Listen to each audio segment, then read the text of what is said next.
SFL Nation, what up, though? I'm glad to have y'all here in the building with me. I'm still kind of disappointed and depressed, fighting off a terrible loss. First things first, I gotta apologize to both Cam and my teammates because during the game, I called Cam over to my table and said, hey man, you got to play in a playbook that I did not put in, that I took out this week. And he said, we'll look at it after the game. And so, sure enough, it's like every time you make the mistake of not putting that play in the playbook, the AI just continues to dial it up anyway. And so, as the game went on, we just kept calling it and kept calling it. And after the game, Cam pulled me to the side and told me that, hey, that play, you forgot to take it out. You thought you took it out, but you didn't. And it kind of hurt me. And I got to admit, I shed tears, y'all, so it hurt real bad.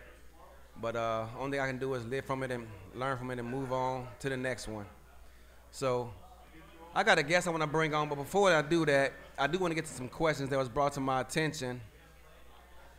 First one comes from Master Chief DB, fullback of Charleston. He wants to know, how do I feel about Charleston's recent success?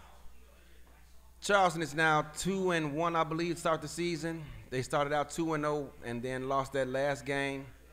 You can definitely tell there's an improvement in their offense. It looks like the defense hasn't skipped a beat, and they're keeping that train rolling, man. I'm very impressed with them.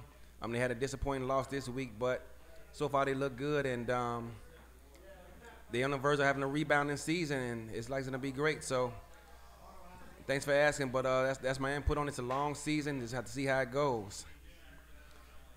My next question comes from B.J. Lovelace, former linebacker for Arizona, left to be the GM of Queen City. He wants to know, what was my most enjoyable first impression of a person at the convention? And I had to think about that for a while because I really wasn't sure. And then, it's coming, bro. And Johnny, I got this, bro. No, he's wondering where he can submit a question, that's all. Oh, my bad. Did you figure it out? Well, I wanted to do it anonymously, now it's not going to be anonymous, but I got you. You know, I got a bunch of unanimous ones, so if you want to send it, go ahead. They won't know who it's from. Okay. Again, BJ wanted to know, my former linebacker who left me, go with Queen City. He wants to know, most enjoyable first impression of a person at the convention.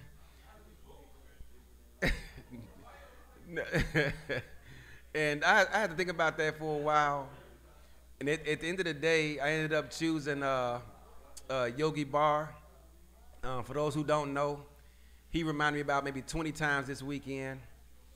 Season 14 was the first season I got my team, Arizona Scorpions, from OKC.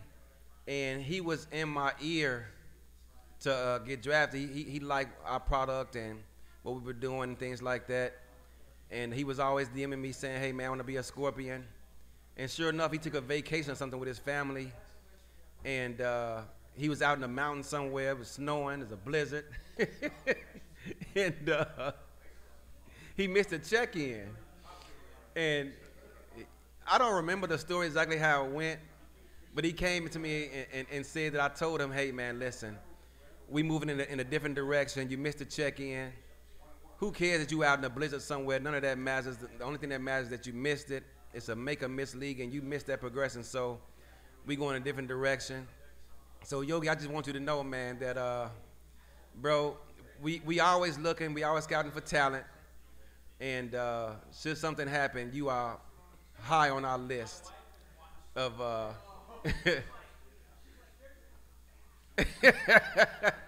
and you high on Arizona's list, man. And just you never know, man. You got a good thing going over there in Lone Star, but should something come up, give me a phone call, bro. Dynasty, quarterback of the Atlanta Swarm, wants to know, was the hair flip better in person? I mean, come on, man. Absolutely, it was better. Come on now. I think you do it too much, and sometimes you make it about you more than the team. But other than that, I like what you're doing over there, man.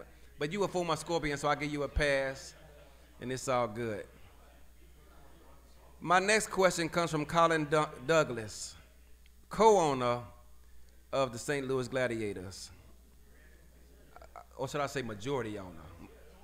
Whatever works. Of the people you've met so far, of the people you've met for the first time, who you were the happiest to see? Doug Day is a close second. But the happiest I was to see, actually, I didn't meet at the convention. I actually met him in person in his hometown. And that was TJ, because TJ Speaks, the co-owner of Baltimore. Because for a long time, I've known TJ for probably about 12, 13 years. And I've never met him. I talked to him a million times through DM and stuff like that. I talked to him once on the phone, the very first time I met him, and that was about it, because I was in his user control league. Shout out to the fact I got 4 championships over there. None here yet. But I met him, and I was kind of excited because, you know, everyone thinks he's a ghost because he doesn't exist. He never talks, and on his channel, he just types everything out. We have video calls. He never, shows his face. And then he revealed to me before I met him that he, I won't go into detail, but he's not allowed to post anything on social media. He's not allowed to have a social media account, anything like that. When he travels through the skies, he has to get a second alias because he's not allowed to, reveal his identity. And so when I met him, the persona he's always put off all these years, I expected him to be, kind of boring to talk to. I thought I was just going to go in there, get something to eat and leave. But he was real laid back and chill. And he said he's about 5 years from retirement, and he can't wait to show everyone who the personality that he really is. And so he was just real cool the whole time. He paid for our food. There's probably about 6 of us there.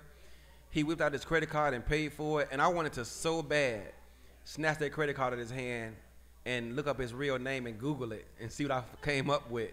But I held my composure. I didn't do it. And yeah, he was a real cool dude. So to meet that guy, it was awesome. I'm gonna flip this around a little bit because I don't want Johnny to know who that question came from. But I do got one anonymous question. I swear, y'all, the gentleman who asked me this question, bro, that's so bad for the internet. So I'm gonna do my best to hide what he's really asking me, while at the same time giving him enough clarity to get his answer. And I just say this, bro. To Mr. Anonymous, everything that you see on TV and the internet and these rap videos, bro, man, you got to take that all with a grain of salt, because to get to that level of making that kind of money, you got to make enemies. If you're doing it just to go out there and make a few dollars, it's not worth your time, because the money you're gonna make, you can make safely with a real job. But if you're going out there doing what you asked me to do, first of all, don't put that on the internet. That's your first mistake right there. You leaving a digital trail. That's one of the main rules, man, that you breaking already. Don't do that. But to answer your question, to make that kind of money, you got to make enemies. I made a number of them. You guys know, I shared it last time. I've been shot at twice. One of my homies I was with, one of those times didn't make it. Rest in peace, Antoine. I love you, bro, wherever you at. Man, that should be like your last choice. I know it's hard to, my parents always tell me, do as I say, not as I do. That's one life you don't want to live, man. So unless you down to option Z, don't go that route, man. I'll just leave it at that. James Walters wants to know, why do you think Fort Worth is struggling this season? Who does James Walters play for? Oh, I want to say LA. I don't think so. Vancouver? Okay. Okay. Bro, every season First of all, a lot of people pick Fort Worth to go to the championship, including Coach Craven. He wrote an article about it. He picked Fort Worth, and you said it's possible. You said they were contenders, and it's not over. It's 0-3, but it's a long season. It's a long season, and they took it on the chin again today. The defense is still playing pretty well. Their offense, for whatever reason, has not clicked, and I think they're scoring about an average of about a touchdown less per game than last season. And I kind of hinted on this before, how those offenses that have two tight ends but don't have that third wide receiver, they limited in what they can do. And it's like anytime it's third and forever, the AI, for whatever reason, doesn't always call up the plays that they need to get the ball downfield to pick up a first down. It worked for them last season. Their offense, in my opinion, is built to play with a lead. And if they can get that lead in the second half, then they're fine.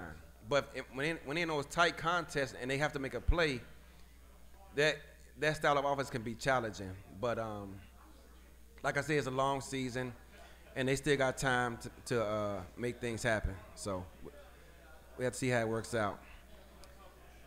I got another anonymous question. What do you think Johnny will enjoy more? Celebrating today's victory with his teammates poolside, or watching Louisiana fall to 0-3 later tonight? That's tough. That sound personal right there. I ain't gonna say who that came from, but it's not who y'all thinking it's from. I'll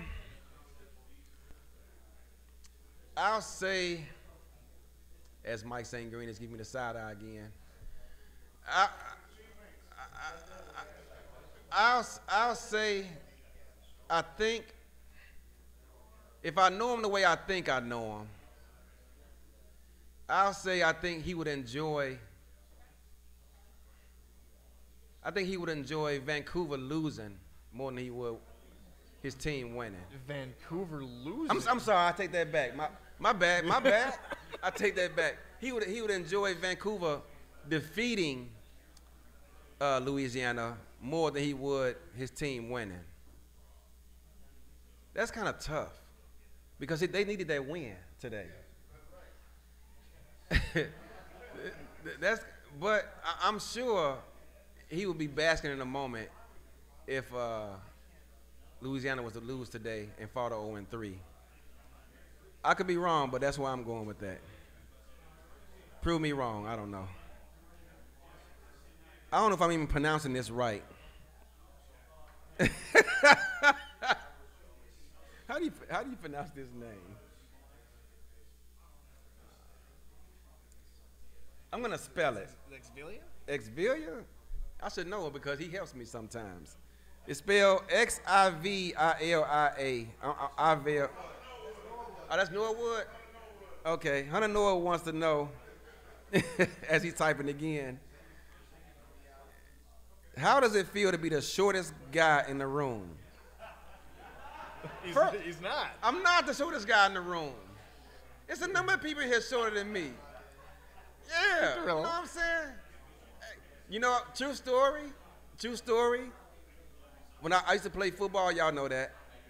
My coach in high school once told me if I was a few inches taller, I have a scholarship. I shed tears that day. I'll never forget it. But yeah, it hurts, man. I hate it.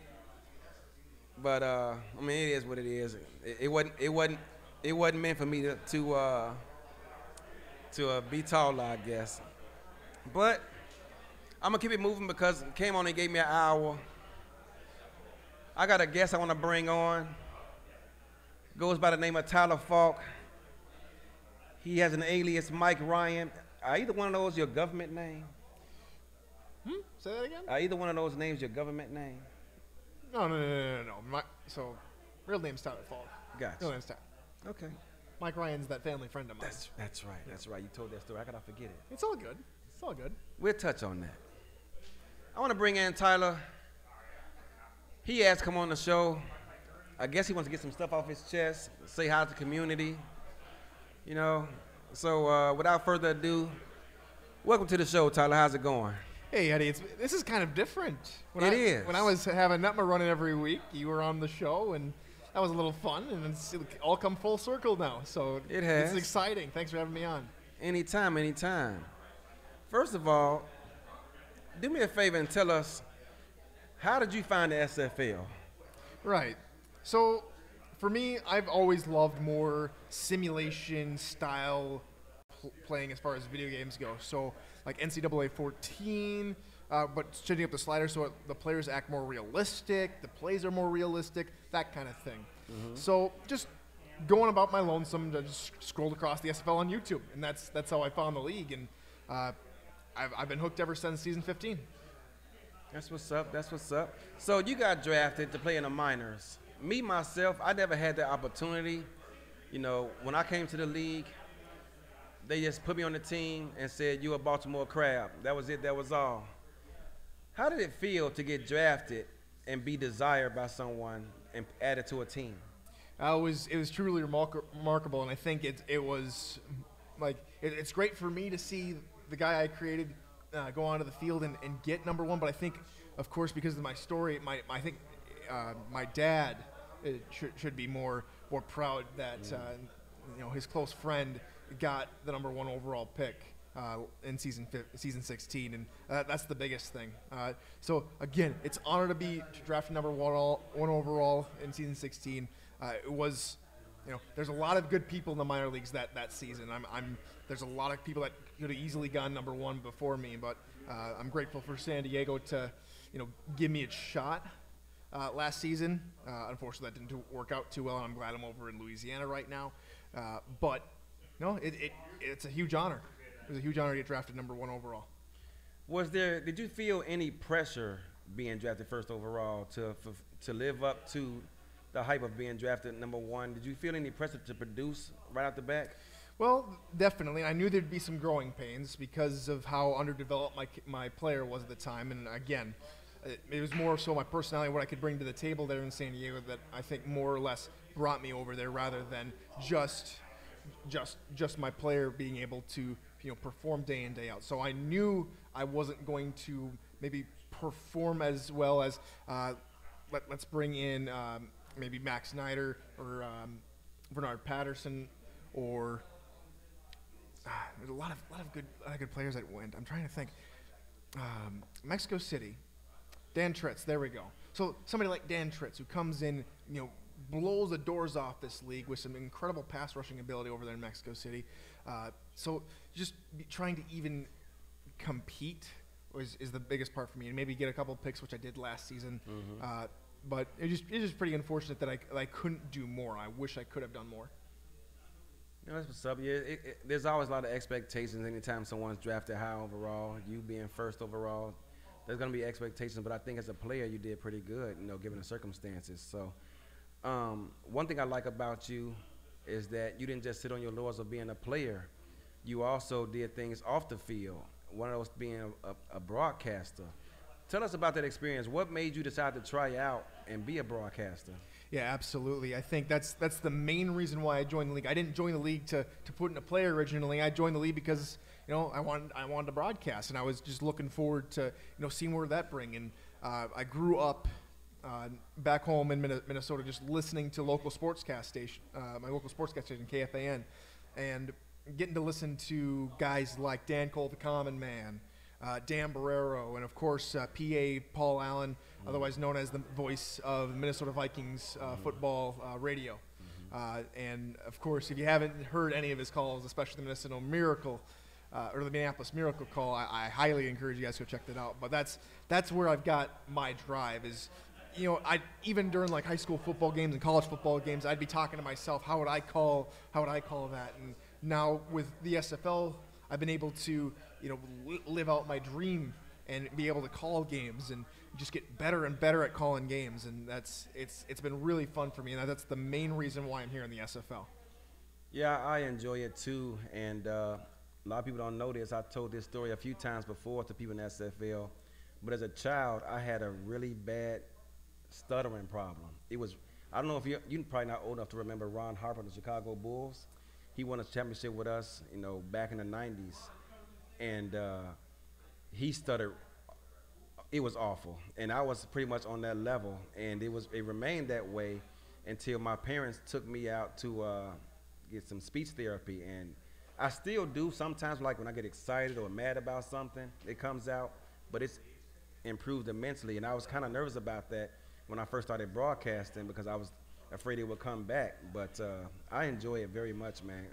I like to share my experiences and share, you know, what I'm seeing on the field with the audience. And it's sometimes I think about walking away from it, but to focus more attention on coaching. But the love of broadcasting keeps me coming back. So, you know, I totally understand you on that. Teflon Ron in the chat wants to know, how tall am I? Teflon Ron, I am. By the way, dude, I said this before. I think he got the coolest name in Discord. In Twitch. Teflon Ron, I love that name.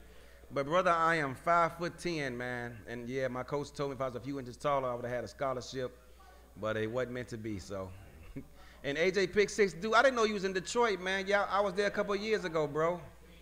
Man, dude, that city, man, I was all over it. And there's some really nice parts and some parts that's really run down. I went to go hang out with a guy I was in the military with over there. And I had a good time over there, man. So, yeah, that's what's up.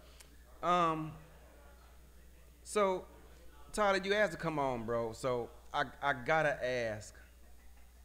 You, at the end of your, they ain't got quiet in here when I said that. At the conclusion of season 16, you made the choice to announce on NETMA that you were gonna apply for free agency.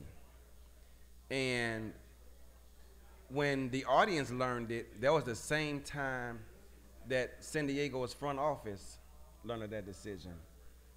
Looking back at that day, that moment, is there anything that you would change about it, about the way you went about that, or are you content with how it all went down?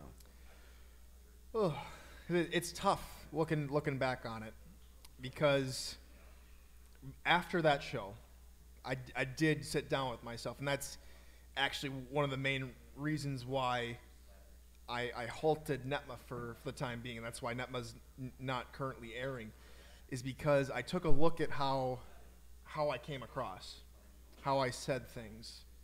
And even though I spoke the truth, the way I went about that was totally wrong. I should have gone things about everything a little bit differently.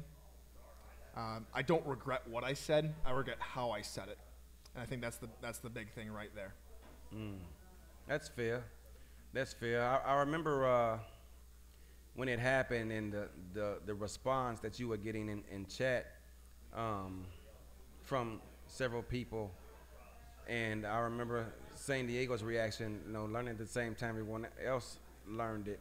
I don't mind, personally, you choosing the platform that you chose to apply for free agency. There's nothing wrong with that in my eyes. You know, it's your choice, you're a player. And as I tell the guys in my locker room all the time, you're paying for a player. Real money these days. Back in the day, it used to be free. Or we play with bits, or you pay with bits, that was an option. And when we did pay, I think it was like $12 or something like that. And even though in these times, you know, there's a gripe about pricing, for all that we get, I don't see a problem with the price at all. As I told Cam, it's just how it was presented to us, and there was the increase wasn't gradual, it was just dramatic. You know what I mean? But for all that we get, I don't have a problem with the price that he charges us at all. But so it's given all that, it's your choice and your right to do so. In my opinion, if you're gonna do that, that's fine. But I would have just made it a point to notify San Diego's front office staff that there was a decision you was gonna make. Other than that, you know, like I said, I don't have a problem with it. And as for NETMA itself, I love the show, and I think there's no such thing as too much content, because as we can see, once Dave's show got canceled, people were clamoring. asking Dave when the show was coming back. Shout out to Dave, man. I hope you and your family are straight, man. We praying for you, as I told you in the DM. But when this show was canceled, that was 2 days a week that there was no SFL content. And I had guys in my locker room saying, hey, man, where's the Dave Axis show? What happened to all the content? And I explained to him, I said, hey, he's going through some things right now with his family, so he decided to step away for a bit. And they admit, man, when we're winning, I love to listen to the Dave Axis show because I can't wait till they talk about the Scorpions. But when we losing, it's hard to listen to because I don't want to hear about how our team lost. And I can sympathize with that because I have that same feeling, man. When we win, I can't wait to tune in to his show, to your show, to Craven. Craven been telling me he gonna bring me on to his show for about 2 years now. I ain't got an invite yet. He kept telling me, hey, man, I'm gonna bring you on. Bro, my DM ain't changed. It's still Scorpion King. I ain't got a DM yet. There's guys out here he didn't interview 3-4 times. That's right there what you call excuses, Tyler.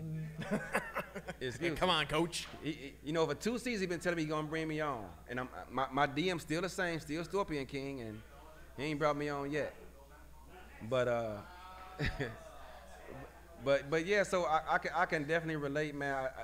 Like I said, that's just, if there was one thing I would change, it would have been notifying them, because not doing so puts them behind the 8 ball, because now they have to respond. They're thinking they have their safety on lock for next season, and now they're behind the 8 ball because, as you know, free agents, they fly off the board, and now people who may have considered signing with them are already making verbal commitments, and so now they have to go about either the draft or signing someone who had probably been in 3rd or 4th on a depth chart, so to speak, in their rankings of who they would consider bringing in.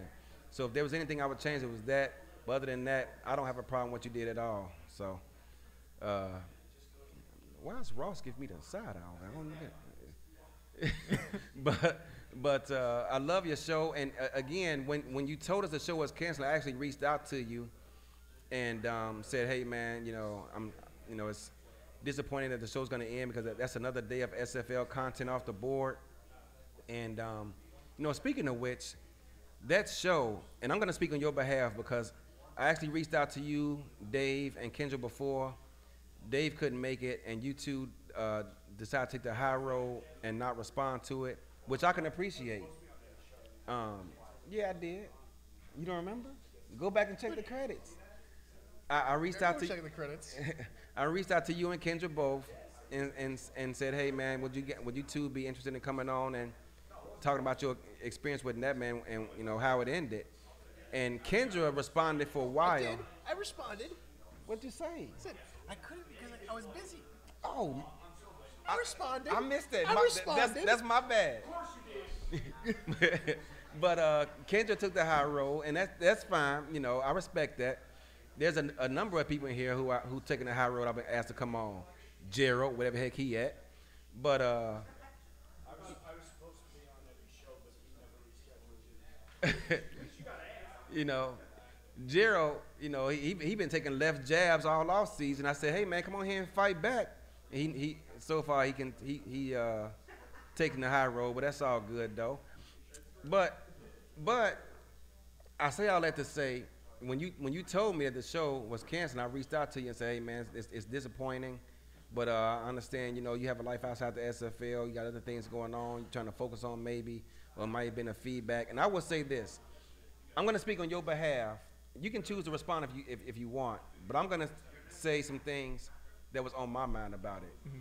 Now, your show, for whatever reason, has gotten some negative feedback from a number of people across the SFL who did not value, whether it be your opinion or how can I put this, your perspective on the league, teams, or the responses of how you and Kendra work together. And I'll say this, first of all, we aren't getting paid for this. This is something that we chose to do to help the league out, to give us more content, because it's a long, it seems like forever between one game day and the next, especially when your team loses, because you just can't wait to get back out there on the field. And so when there's a lag or lack of content, that's out there, it hurts. You know what I mean? And sometimes my wife tells me I spend too much time with the SFL, and some content being away is not a bad thing. But hey, baby, I can multitask. I can listen to the show and do what it is you need me to do. My doggone honey-do list is a mile long. I can work on the garage and listen to him at the same time, So when the show canceled, like I said, I'm dragging this out. But I reached out to you and said, hey, man, keep your head up. And if I were you, I would change this, and this. And, just nothing major, but just some small tweaks and things of how you and Kendra work together. And I won't get into specifics because that's not what this show is about. That's between me and you and Kendra. But I do want to say... I do want to say that it had to be the 2 and 10 thing, right? Obviously. Yeah. Obviously. No, but I think it was more than that though. It was some stuff we talked about in detail we're gonna keep between me and you and Kendra. But to me, first of all, you were new to the league. I'm not even sure if you even knew that Atlanta was a season 14 champion. Oh, I knew they were a season 14 champion. And you still picked them to go 2 and 10. I still picked them to go 2 and 10. I picked LA to go 2 and 10 too. Look how well both those turned out. That's what's up. But yeah, man. Hey, you made your predictions and you stuck to them. You stuck to your guns, And I remember that first week they blew out Tulsa, and some people were saying. Matter of fact, Atlanta had a thing on their locker room where they were motivated by that comment. And that's fine, People use different things to get motivated by, but I think that the league is clamoring for shows like Dave's to come back and for yours to come back. And like I said, just make those tweaks and you'll be just fine. Mm-hmm. London's calling this cool, but to me.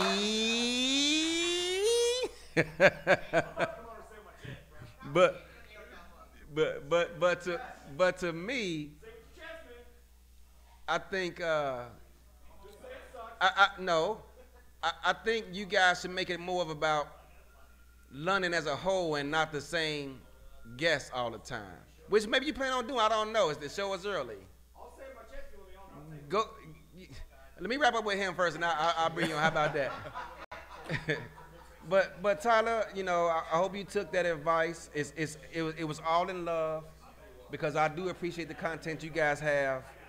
Do you care to respond to that, and is there anything else you'd like to get off your chest? Yeah, we talked in private about what some things I want to change, and the only thing I want to do is get better at how NETMA's run. I want to get better, not just in NETMA, but not just as a broadcaster, but as a person as well. So if I'm not prepared enough, if I'm not, saying something correctly, if I have my facts wrong, I want to hear about it, and I want to know how I can improve. Because the only reason I was doing NETMA, the only reason I want to do NETMA, the only reason that NETMA will return is because I want to make it for the league. I'm making it for the people. I'm not trying to, put myself out there and say, I'm the greatest person in the SFL. I should be praised, worshiped, hung up on posters, I hung up on billboards. That's not me. Yeah, I know you got one of those. But what I'm saying is, if I can't be a good person, if I can't be a good commentator, if I can't be a good host, there's something wrong, and I want to fix that. So again, I'm gonna make outlandish predictions, go 2 and 10 for Atlanta. I can make outlandish predictions and say that. Oh, what was that, Tom? Oh, of course. Yeah. Go 2 and 10 for LA too. Yeah, of course. I just need to go. Yeah, maybe. No, but when NETMA returns. When is it returning? It's getting more and more. I have to talk with Kendra about a couple things again, but NETMA will return. What's up? Thank you. I have in my mind, I'm thinking maybe right at the beginning of the minor league action start to return, or right at the end of the SFL regular season. But I've been meaning to talk with Ross about doing stuff for the newspaper, and maybe as a little supplement to that, and to coming in to actual live show, is maybe just put out a little blip at maybe, a NETMA power ranking segment, or a NETMA, just 2-minute drill or something like that. Just something little, just something to carry over until NETMA actually returns, and even with that, maybe keep her going. But I definitely want to clean up some things. I think I still want to try and keep the show to about 30 minutes to an hour, because I think that's a good time frame. And then maybe keep it Wednesday. I'll probably have to work out a poll, see when is everybody willing, or when is everybody available to watch. Because if there's more people that want to watch NETMA, then I'll try and schedule it for that day. But the only reason that it's not coming back right now is because I'm really busy with work. That's the big thing right now. I can respect that. Is work really takes up a good chunk of my evening, and with how things are going, trying to do it right away at 6 o'clock on a Wednesday evening every single day wouldn't work out. But I think one of the two things last couple of things here is how I was asking what makes some predictions for the convention. I think. Oh boy, let's see. Okay, what's For our your next game? conference. For our conference. Yeah. Ooh, okay. Let's see. You got Louisiana, St. Louis. We've got Atlanta and Tulsa. and Tulsa. I think right now we're 0-2, Louisiana. Mm-hmm. I think we're going to finish around 500. That'd be 7-5, 6-6, maybe 5-7. I think we're going to start off with a couple wins. It's going to be a real tough game against Vancouver. Really looking forward to it, but I think we'll be right there, middle of the road. A definite improvement from last season. I think Tulsa, they look okay in some facets of their game. But I think Tulsa's probably going to finish around maybe 4-8 is probably a good spot for Tulsa. St. Louis, I think a lot of the teams in our division are going to finish around 500. Atlanta probably being different. Oh no, You got Rick over there. The Rick meter. Yeah. We got the Rick meter, and Colin wanting to know. Okay.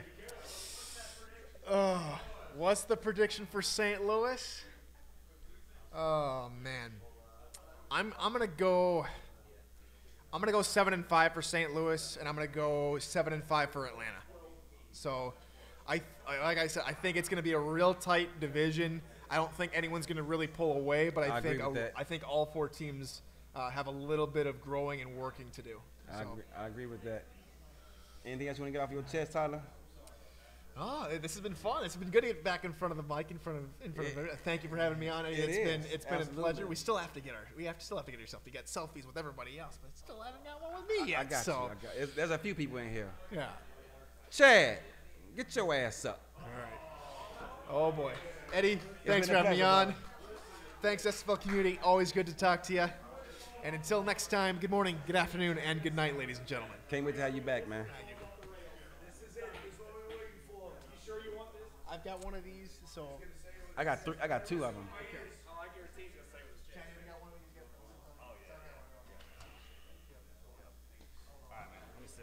Welcome to the show, Chad. How you doing? Oh, I am doing good, man. About yourself? Ladies and gentlemen, Chad, the GM of the London Knights. So Chad was a member of the Baltimore. I almost said Crabs. The Baltimore Vultures. Yeah, that's right. And Chad left the league on his own accord, on his own terms, Yeah. after some things he did not agree with the SFL. After he took some time to reflect and he realized that the SFL, he missed it. He dreamed about making an impact. He dreamed about coming back and bringing some team to a championship. He just missed tuning in and watching us on Twitch and everywhere else. He said, you know what? I'm going to make a comeback. Yeah. And you right. decided to sign with London. Correct. Now, I'm going to go ahead and say some stuff on my chest, Chad, since you Do it. decided to come on the show. Do it, man. Let's go. So you told the world that you wanted to sign with London because you wanted to sign with a team that needed a change in culture, a change in attitude, Yep. and develop more of a winning culture.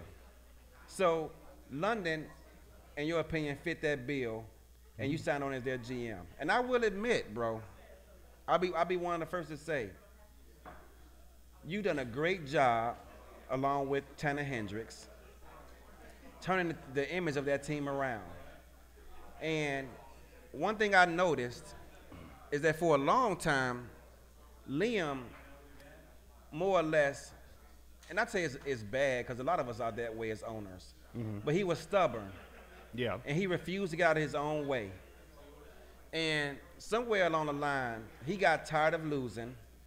He got tired of the culture that's known in London being the way it was. And he made a change. He was on that he was on that path when he had Gerald over there. Yeah. But some things happened. They fell out, and Gerald, took his talents to St. Louis. Yep. Correct. You come along, and you said you had a vision. But with that vision came some stipulations that Liam would move out of the way, stay out of your way, and allow you to do what you do. I will say this: I'm man enough to admit I did not see it happening, but you have done a great job, not just this season but last season too, bringing on talent and doing everything a GM is expected to do to bring in people who they think can turn their franchise around. You've had a high retention rate last season that carried over to this season, and you didn't shock anyone when Johnny came. In fact, most of the SFL expected it. True. But then you got a guy by the name of Mike St. Green. Yeah. That's right. You got 2 offensive linemen. You got one of the best free safeties in the SFL, in Anthony Wayo. Loving it so far. Yeah. I mean, you got a lot of talent over there. Yep. And I got to admit, I am impressed. Thank you. You started this season out, last season you guys were on the brink of making the playoffs, just missed it. Yeah. And this season you're 2-1 thus far. You're doing your thing. What do you credit all of that to? Man, I got to tell you, and my voice is going to sound rough, sorry, but really everybody, all 20 members of London, man, that's who I give credit to, right? Because each and every week you have guys that are in the coach's channel, myself, Tanner doing the defense, we have the scouts, we have Jeff, Benji, everybody, Liam even, all of us are just pitching in and making a game plan, right? And, and the rest of the team as well, because they're actually bringing the energy, right? And like I said, one of the things I wanted to do was change the culture, right? I wanted to come in because the culture, let's just face it, the culture was bad, right? And that's what Liam admitted to me, was that, the culture needed to be changed, and he admitted to stepping out of the way. And I got to give Liam credit. He has done everything that he has said he would do, like 100% has done everything. And we would not be where we're at right now if it wasn't for the rest of them guys in the locker room, 100%. I got to ask you, because you in the know. Yeah. You in the front office. And then I got a personal question to tack on to that. Okay. Picture yourself as the owner of the London Knights. Okay. And in season, I think it was 15, you have a quarterback you getting ready to play that plays for the Louisiana Revolution. And before the game even starts, he releases a press conference and says, man, London is trash. It was garbage. Yes, it was garbage. It was a garbage. London is garbage. Thank you, Harish. And it starts from the top down. In fact, he said it starts with leadership. Correct. The ownership sucks over there. that clip was deleted from the internet. Yeah. But the team is trash. It starts from the top down. Ownership sucks. I don't like the way they did Gerald. It was totally wrong. And then all of a sudden, the same individual who said all that stuff about the team and yourself is a free agent and your general manager comes to you and say, hey, man, I got this quarterback who I think can turn our franchise around. Yeah. You know, I think he can, he can be a winner in this league, and we can make him a winner, based off what I'm seeing so far with our coaches over here. You as an owner, when your general manager comes to you and says that, after he just called you garbage, I'm loving this question. trash, scum of the earth, worst ownership in the entire SFL, Yeah. continuously rebuilding, sub 500 since Christ was a corporal. And he comes to you with all of that intel and says, hey, man, I got this quarterback. Despite Angus playing out of his mind last season, comes to you and tells you that. What do you tell that general manager when he comes to you and says that? So the GM is like I did, right? So Yes. I went to Liam. But you're the owner. Yeah, I get what you're saying. Yeah. Here's the thing. I mean, if I'm the owner in that situation, and I hire a GM, I'm telling my GM to do his job. And if he thinks that this is a guy that could come in and lead us into a space that we have never been, which is the playoffs, I'm all for it. I mean, people, in that situation, you can have a quarterback that comes in and says you're trash and all that this other stuff, and they had words, and that's fine. But as an owner, if I'm in that position and my GM says, listen, I know what happened with this, but this is a guy I think that can change us, and I hire the guy, so I have full faith in my GM, and I will trust him. So I would do the same thing Liam did. Okay, let me tack this on. Okay. It's one thing if a Hall of Famer like Matt Wilson says that. Yeah. It's one thing if a soon-to-be Hall of Famer like Ashley Jackson says that. Okay. It's one thing if a quarterback like Ron Cochran says that. But when a quarterback who spends more time handing the ball off to Reggie Streeter and Diesel Dawson says that than he does throwing passes, and when he does throw, he throws interceptions, says that. Yeah. That's why I'm here. That's why he's here, man. That's why he's here. But when a quarterback of that magnitude says that, you still have that same mentality? Yeah. 100%, man. I mean, it's all, for me, I want to win ball games. Right? For me, I want to win ball games. And so, like I said, in this situation, obviously, let's just go back to the real thing. So, Angus, wanted to retire. And, when looking at the draft board and looking at, free agency and stuff, I only had one name in mind. And here's the crazy thing is when I went to Liam about it, there was not one negative thing that said. Liam was more excited about it than I was. Really? To be honest. Liam and I have had this conversation before, and, he said that, one of the first people, and even Johnny will tell you, one of the first people that reached out to him in the league was Liam. And basically praised him for what he did during his time in St. Louis. And when I went to Liam and I said, hey, I got a crazy idea, because I thought I was going to have to talk him into it, in all honesty. I said, I got this crazy idea. Hear me out. And I said, Johnny Pickler being quarterback next season. He was like, I trust you. Let's go. He's like, you've proven me. You've proven what you've done so far. You've turned us into a franchise that everybody is starting to see and starting to respect. And if you think this is going to work, he goes, let's do it. 100%. Now I will say this.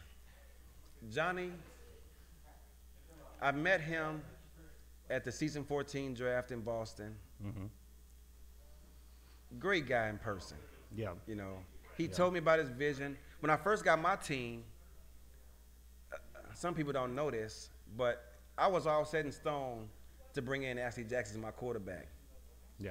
I'm not even sure if Ashley knows this, but when he sent me a DM, said he wanted to talk, gave me his number. And we probably talked for about 2 hours that first time. Yeah. And we had several phone conversations since. And I was seriously torn because I really liked what he was selling. Yeah. He's a great salesman.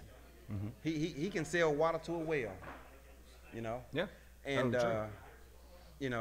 he was telling me all about his social media ideas and things to promote not only the team but the league as a whole, and how we can improve things in that aspect. And I was like, damn. And it got so much to the point where I even gave Cam a call and said, Cam, I'm kind of torn, man. I don't know what to do. You know? And I'm not going to share my conversation with Cam, who's giving me the side eye over there. But I was like, okay, that's what's up. At the end of the day, I ended up rolling with Ashley, as you know. Yeah, of course. But Good decision. yeah, I don't regret it. But he sells tickets, man, you know. Well, and here's the thing to answer that. You know, obviously one of the things, and Cam will tell you, one of the things that I said when I came back to the league, I had a 3-hour conversation with this guy, right? And so one of the things I told him was that I wanted, you know, because London was an organization that was kind of at the bottom, right? And one of the things I wanted to do was not only try to bring them up winning-wise, but bring them also up in popularity and try to, you know, get people to talk about London, right? And you know, obviously we're changing the culture, trying to bring people in that really represent the night code, but also at the same time, I want to be able to have one of those teams that everybody says, oh yeah, I want to tune in to watch a London game, right? And I think we've done pretty well with that with the free agency class we brought in. Johnny was one of those guys that, like you said, he's going to sell tickets, right? He's gonna get the fans in the stands, and that's exactly what I want, you know. So if he gets me ticket sales and everybody watching the games, and we have the highest rated games, you know, throughout the league, and we get into the playoffs, it's a win-win situation. The build that Johnny has is a really good build. You know, obviously, you know, we got to get it, you know, working correctly with the offense that I have. But you know, so far he's done a pretty decent job with it. So, you know, with all that, you know, the rest of the guys like Mike St. Green too. I mean, he's one of those guys that, you know, he's a big time player in this league. You know, I think Jacksonville just kind of didn't use him correctly, so I'm trying to use him correctly. Say it with your chest, dog. That's what I said, man. Say it with my chest. I just don't. I mean, he was a number 3 wide receiver, and what I seen out of Mike St. Green was a guy that could come in and be my number 2 and be that stud, right? And to have a stud on the opposite side of in. Kenny Gossett was pretty good. Kenny Gossett was good. I'm not going to say he wasn't, right? But I'm just saying, as far as the way that they utilized MSG, I just didn't think that was the team he needed to be on. He needed to be a guy that can be on the opposite side. When you got Vinny, one of the more underrated wide receivers, I think, in the SFL. I agree. And then you open it up on the other side with Mike St. Green, and then you got Sarah Storm in the slot. I mean, these are the best receivers that Johnny's ever had, right? And so giving him the weapons that he needed, along with, you know, maybe he's got a weaker running back, obviously, between Merrill and Streeter. I'll admit that, right? Streeter's a beast. But Johnny has the build, I think, enough to where he's not just a handed-off type of back or handed-off type of quarterback. Week 1 proved that. So London is now 2-1 after the win today. Impressive win over Fort Worth. You guys are 2-1. Who you got next week? We have Jacksonville. So that's a game that Mike St. Green has definitely got circled. I don't know where he's at. He's not in here, but you know, and our schedule's not easy, right? And thank you, Cam, for that. I appreciate it because I wanted a challenge. You know, I want to get this team to their first playoff appearance in their franchise history. And I think with the team that we put together, along with Wyo, thank you for that, by the way, for the build. But he's such a phenomenal player, man. He is. And Hall of Famer. Hall of Famer for sure, future Hall of Famer. And I can't wait to see what the rest of the season does for us. Anything you want to get off your chest before we get up out of here? You know, to me, I don't have nothing, man. I really don't. I mean, I wish everybody, this is such a fun time. I wish everybody the best of luck. Maybe another time we'll do more Say It With Your Chest, but for right now, I'm good, man. I just appreciate you letting me on here, man. Thanks for coming on, man. Thank you, man. Appreciate it. So Cameron's giving me the eye. I got to wrap this up for his next segment, whatever heck he's going on. I don't know. But before I go, I just want to say, man, it's been a wonderful experience out here, coming out here. We know we missed the last convention because of COVID. COVID sucks, just like cancer sucks. But you know, it's I had a great time coming out here meeting you guys. I think the last time we had like 50 people out here. I don't know how many, what kind of head count we got this time. 85 people. That's what's up. And it was great putting faces to names. Some of you guys sound totally different than you look. But you know, I didn't get everybody's autograph yet, everybody's selfie yet, but I plan to, and it's just been a wonderful time. Thank you, Cam, for putting all this together, and everyone who had a hand in it, Dynasty with the buttons and everything else in between. It's been a wonderful experience, man. Arizona, I'm sorry I sold y'all short. Screwed up the playbook, and I thought I took something out that I left in and fucking it cost us. But Arizona, I still love y'all, man. This loss is on me, and we're going to get back to the grind. We got Denver next week, returning to the scene of the crime where we got robbed last season. But I look forward to it. Thanks for coming out, y'all. Thanks for supporting my show. Until next time, y'all, thanks for coming. Good night and drive home safely.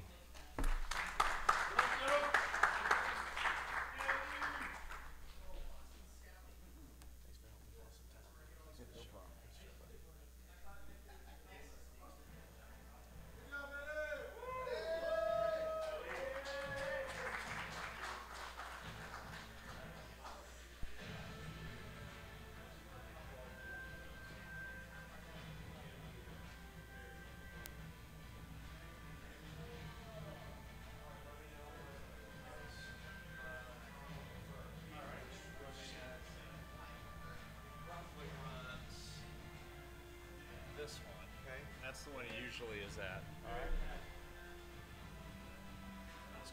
Colin, do you usually have the roster?